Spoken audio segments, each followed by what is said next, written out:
Wisconsin Governor Tony Evers signed two executive orders today based on issues from his State of the State address last night.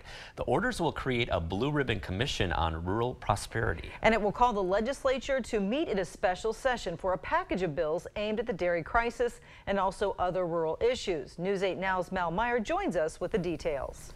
Mike and Martha, these issues were really at the top of the governor's agenda for this year. The Blue Ribbon Commission on Rural Prosperity will bring together people from all over the state to create long-term strategies to address the need of rural communities.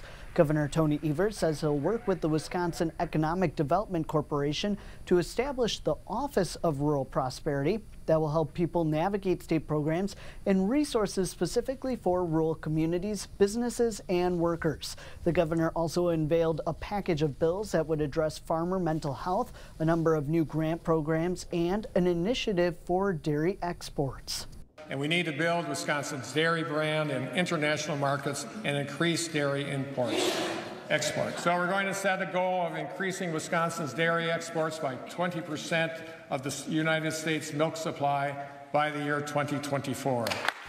During the State of the State, Evers also said he would sign two other executive orders that would create a task force on student debt and a nonpartisan redistricting commission.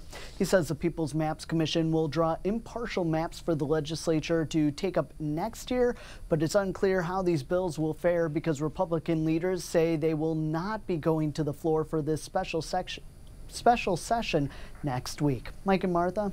Thanks so much, Mal. Also, meanwhile, local officials say they are supportive of the governor's agenda. Senate Democratic leader Jennifer Schilling of La Crosse said the goals are well within reach, but time is of the essence, and said that the longer Republicans refuse to do their job, the longer these challenges facing our communities will persist. And La Crosse Representative Jill Billings said she was glad to be pursuing some of the initiatives mentioned in the speech, including insulin price caps and funding for youth vaping cessation. She said many of the bills have bipartisan support, and she is eager to work together to address these issues in the coming months.